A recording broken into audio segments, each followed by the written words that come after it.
जब सतयुग का अंत हुआ तब धर्म का एक पांव डगमगाने लगा। सत्य का तेज कुछ मंद हुआ और मानव मन में पहली बार लोभ, अहंकार और छल की छाया पड़ी। इसी समय धरती ने एक नया युग देखा। त्रेता युग का उदय हुआ।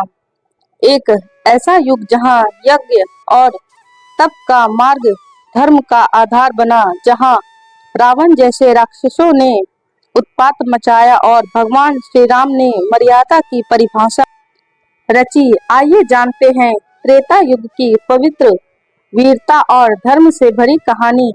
एक सतयुग का अंत कैसे हुआ। सतयुग को स्वर्ण युग कहा जाता है, जहां धर्म अपने चरम पर था। उस समय मानव जीवन में कोई पाप, झूठ या द्वेष नहीं था। चारों पांवों पर धर्म टिका हुआ था। सत्य, दया, तप और शौच, पवित्रता।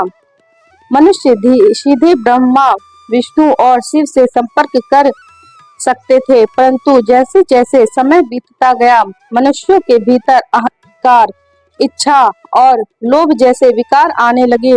सतयुग का अंत कुछ इस प्रकार हुआ।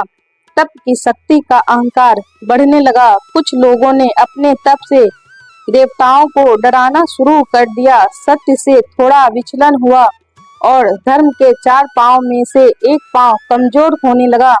यही क्षण था जब त्रेता युग का आरंभ हुआ। 2. त्रेता युग का आरंभ कैसे हुआ।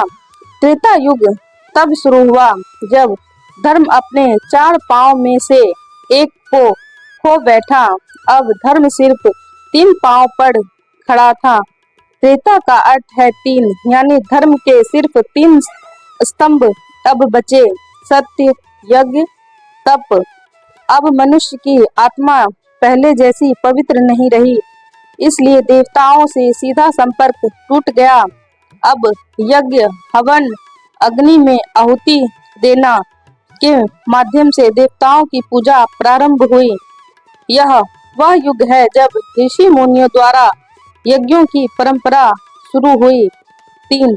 त्रेता युग में धर्म का स्तर कैसे घटा। त्रेता युग में धर्म का स्तर सतयुग की तुलना में थोड़ा कम हुआ, क्योंकि झूठ और कपट की शुरुआत हुई। लोग यज्ञ करने लगे, लेकिन उसमें भी स्वार्थ आने लगा। समाज में वर्ण व्यवस्था अधिक कठोर हो गई। ब्राह्मण, क्षत्रिय, वैश्य और शूद्र की सीमाएं अधिक सख्त हो गई। तप और ज्ञान का प्रयोग शक्ति के लिए होने लगा। इस युग में राजा, महर्षि और असुरों के बीच युद्ध होने लगे। रावण जैसे राक्षसों का जन्म भी त्रेता युग में हुआ। हालांकि इसी युग में भगवान श्री राम ने अवतार लिया और धर्म की पुनः स्थापना की। 4. त्रेता युग की प्रमुख घटनाएं। राजा दशरथ का शासन और श्री राम का जन्म। रावण का अत्याचार, श्री राम और रावण का युद्ध, राम राज्य की स्थापना, जो त्रेता युग का आदर्श काल माना गया। एक, राजा दशरथ का शासन और श्री राम का जन्म। त्रेता युग में अयोध्या नगरी पर राजा दशरथ का शासन था।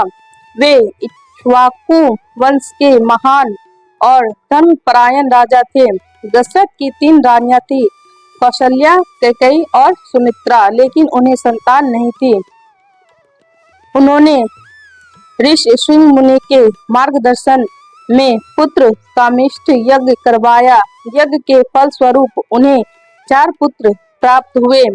श्री राम कौशल्या से, भरत कैकेयी से, लक्ष्मण और शत्रुघ्न सुमित्रा से। श्री राम विष्णु के 7वें अवतार थे, जिन्हें राक्षसों के विनाश और धर्म की रक्षा के लिए धरती पर भेजा गया।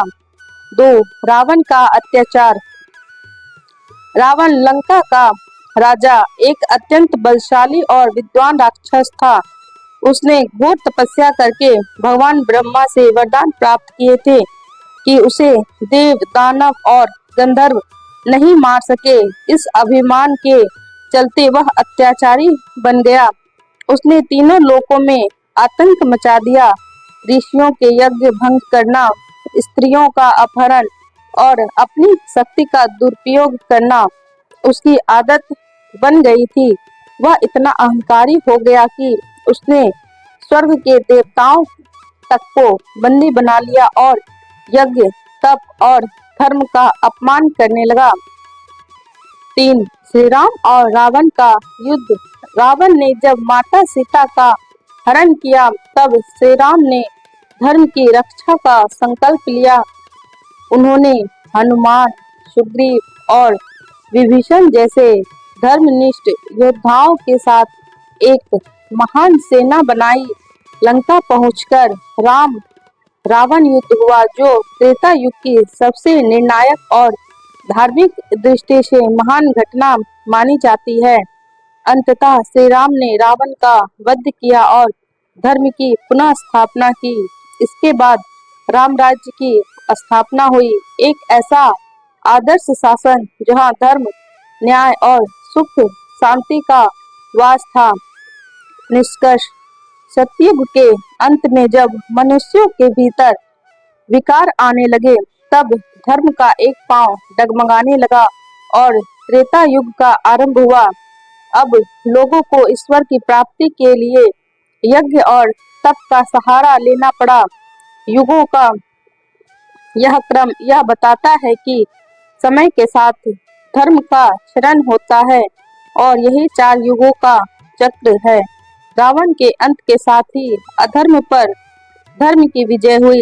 श्री राम ने राम राज्य की स्थापना की जहां न्याय, करुणा और धर्म का बोलबाला था। त्रेता युग ने हमें मर्यादा, तप और कर्तव्य का सच्चा अर्थ सिखाया, लेकिन समय कभी नहीं रुकता।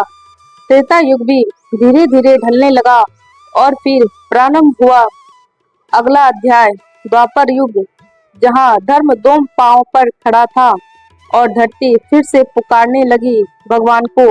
अगर आपको त्रेता युग की ये पवित्र और रहस्यमय कहानी पसंद आई हो तो वीडियो को लाइक करें। ऐसे ही धर्म और इतिहास से जुड़ी कहानियों के लिए चैनल को सब्सक्राइब करें और कमेंट में बताएं श्री राम की कौन सी बात आपके दिल को सबसे ज्यादा छूती है। कल मिलते हैं एक नई कहानी के साथ, रोज नई स्टोरी पर। धन्यवाद।